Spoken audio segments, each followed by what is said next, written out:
नमस्ते, हमेशा खुश रहो बिटिया। I am doctor Suman Ahuja, assistant professor काय चिकित्सा department, faculty of Ayurvedic Science, Jyoti Vidyapeeth, Women's University. So today in the series of osteoarthritis lecture, I'll take session third, which deals with the investigations and the therapeutic goals and non-pharmacological treatment of the osteoarthritis. So let me play a few slides for you so that you can understand in a better way. So osteoarthritis, part 3, this is a session 3. So first of all, investigations. So a plain X-ray, which is a investigation of choice in osteoarthritis, that is a plain X-ray of the affected joint will show one or more of the typical features of osteoarthritis and also assess the severity of structural damage, which is helpful if joint replacement surgery is being considered. Non-weight bearing posterior anterior views of the pelvis are adequate for assessing hip osteoarthritis. Patients with suspected knee osteoarthritis should have standing anterior posterior x-rays taken to assess tibiofemoral cartilage loss and a flexed skyline view to assess patellofemoral involvement. Spine OA can often be diagnosed on a plain X-ray, which typically shows evidence of disc space narrowing and osteophytes. If nerve root compression or signs of spinal stenosis are suspected, then MRI should be performed. So next is the routine biochemistry, hematology and autoantibody tests are usually normal, though OA is associated with the moderate acute phase response. Synovial fluid aspirated from an affected joint is viscous with a low cell count. Unexplained early onset osteoarthritis requires additional investigation guided by the suspected underlying condition. X-rays may show typical features of dysplasia or avascular necrosis, widening of joint spaces in acromegaly, multiple cyst, chondrocalcinosis, and metacarpopharyngeal joint involvement in hemochromatosis or disorganized architecture in neuropathic joints. So in all these conditions also X-rays can be useful. Now, what are the principles of management of osteoarthritis? And in that, therapeutic aims are to educate patients about their disease, to control pain if it is present, to optimize function, to modify the disease process where this is possible, to identify and treat comorbidity. So the management plan should be individualized and it should be patient-centered, should involve a relevant member of the multidisciplinary team and should be agreed and understood by both the patient and all the practitioners that are involved. Now, it must also take into account that the patient's activity requirement and occupational and recreational aspirations. So the treatment plan should be on the basis of patient's activity requirement and occupational and recreational aspirations. Risk factors that may influence the disease that should be taken into account, the patient's perceptions and knowledge of the condition, medication and coping strategies that have already been tried, that also been taken into account, comorbid disease and its therapy, the availability, cost and logistic of appropriate evidence-based intervention. The simplest and safest intervention should be tried first. Symptom and signs may change with time, so the management plan for most patients will require regular review and readjustment. Now, the intervention for the patients with rheumatic disease, with osteoarthritis. So, core interventions are education. Patients should be educated, aerobic conditioning in the form of exercise, muscle strengthening in the form of exercise, simple analgesic or disease modifying therapy if it is needed, reduction of adverse mechanical factors, which are risk factors for the prevalence of osteoarthritis, pacing of activities, because repeated activities also causes burden on the joints, and the appropriate footwear. Weight reduction if the patient is obese. Other options, other analgesic drugs like oral non-steroidal anti-inflammatory drugs, topical agents, opioid analgesic, amitriptyline, gabapentin, or pregabalin. Local glucocorticoid injections, physical treatment, heat, cold, aid appliances, surgery, and coping strategies. So now education and lifestyle intervention. First is education. So it is important to explain the nature of condition. fully outlining the role of relevant risk factors such as obesity, hereditary, and trauma. So patients should be educated about all these conditions. The patient should be informed that established structural changes are permanent and that although a cure is not possible at present, pain and function can often be improved. The prognosis should also be discussed, mentioning that it is generally good for nodal hand OA and better for knee than hip OA. Now, next is exercise. Several type of exercise can be prescribed. Aerobic fitness training can produce long-term reduction in pain and disability. It improves well-being, encouraging restorative sleep, and benefits from comorbidities such as obesity, diabetes, chronic heart failure, and hypertension. Local strengthening exercise for muscles that act over compromised joints also reduces pain and disability with the improvements in reduced muscle strength, proprioception, coordination, and balance that associated with chronic arthritis. Small amounts often of strengthening exercise are better than protracted session performed infrequently.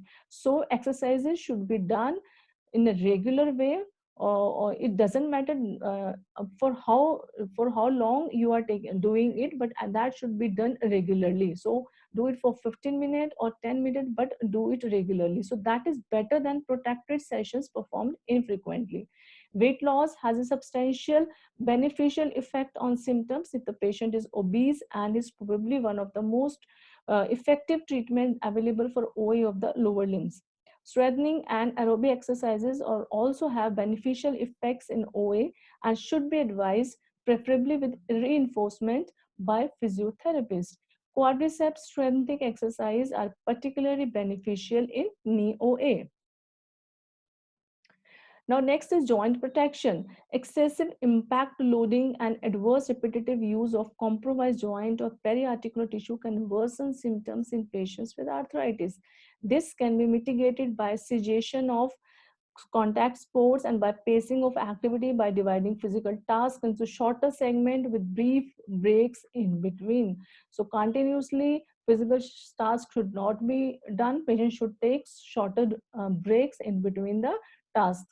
So other strategies including adaptations to machinery or tools at the workplace, the use of shock absorbing footwear with thick soft soles which can reduce impact loading through feet, knees, hips, and back, and the use of a walking stick on a contralateral side to a painful hip, knee, or joint. So the walking stick hold that should be hold in hand contralateral to the painful joint, whether it's a hip, it's a knee, or it's a foot. So next is non-pharmacological intervention, physical and occupational therapies, local heat, ice packs, wax baths, and other local external applications can induce muscle relaxation and provide temporary relief of symptoms in a range of rheumatic diseases. Acupuncture and transcutaneous electric nerve stimulation, that is TENS, have been shown to be effective in knee OA. Local physical therapies such as heat or cold can sometimes give temporary relief. Aids and appliances can provide dignity and independence for patients with respect to activities of daily living. Common examples are a raised toilet seat, raised chair height, extended handles on taps, a shower instead of a bath, thick handle cutlery, and extended hands to pull on tights and shocks. So these all can be helpful to a OA patient to do these daily activities. Full assessment and advice from an occupational therapist maximize the benefits of these. Now self-help and coping strategies, which has an important part in the treatment of osteoarthritis. These strategies help patients to cope better with and adjust to chronic pain and disability. They may be useful at any stage, but are particularly so for patients with incurable problems who have tried all other options for the treatment. The aim is to increase self-management through self-assessment and problem solving, so that patients can recognize negative but potentially remediable aspects of their mood, that is stress, frustration, anger, or low self-esteem, and their situation, physical, social, or financial. These may then be addressed by changes in attitude and behavior. So self-help and coping strategies are yoga and relaxation techniques to reduce stress, avoidance of negative situations or activities that produce stress, and increase in pleasant activities that give satisfaction, information and discussion to alter beliefs about and perspectives of disease, reduction or avoidance of catastrophizing and maladaptive pain behavior, imagery and distraction techniques for pain, expansion of social contact, and better use of social services. Now, next is weight control. Obesity aggravates pain at most sites to increase mechanical strain and is a risk factor for progression of joint damage in patients with OA and other types of arthritis. This should be explained to obese patients and strategies offered on how to lose and maintain an appropriate weight. Excess weight loss can be counterproductive, and adults with a BMI of less than 20 kg per meter square are at increased risk of fracture. So, very low BMI is not indicated, it poses the patient to the risk of fracture. Patients should therefore be advised to maintain BMI within 20 to 25 gram per meter square range. Next is the surgery. It should be considered for patients with OA whose symptoms and function impairment impact significantly on their quality of life despite optimal medical therapy and lifestyle advice. So total joint replacement surgery is by far the most common surgical procedure for patients with OA. It can transform the quality of life for people with severe knee or hip OA and is indicated when there is significant structural damage on X-ray. Although surgery should not be undertaken at an early stage during the development of OA, it is important to consider it before functional limitation has become advanced, since this may compromise outcome. So patient-specific factors such as age, gender, smoking, and presence of obesity should not be the barrier to referral for joint replacement. Sometimes patients says that they are obese, so they are not fit for the joint replacement. This is not a barrier for the joint replacement surgery. Only a small proportion of patients with OA progress to an extent that total joint replacement is required, but OA is by far the most frequent indication for this. 95% of joint replacements continue to function well into second decade after surgery, and most provide lifelong pain-free function. And up to 20% patients are not satisfied with the outcome, and however, a few experience little or no improvement in pain. So other surgical procedures are performed much less frequently. Osteotomy is occasionally carried out to prolong the life of malaligned joints and to relieve pain by reducing intraosseous pressure. Cartilage repair is sometimes performed to treat focal cartilage defects resulting from joint injury. So thanks for watching this video. This was all about investigations which should be done, which should be recommended for the for the diagnosis of osteoarthritis, and the role or the therapeutic aim of the management, then some of the lifestyle changes, then non-pharmacological intervention in the treatment, in the management of osteoarthritis. So this session was powered by Digital Version 2.0, Jyoti Vidyapeeth Women's University. I hope you would be satisfied with the session. If there is any query, there is any doubt, please write in the comment box and that will be resolved later. Thank you very much.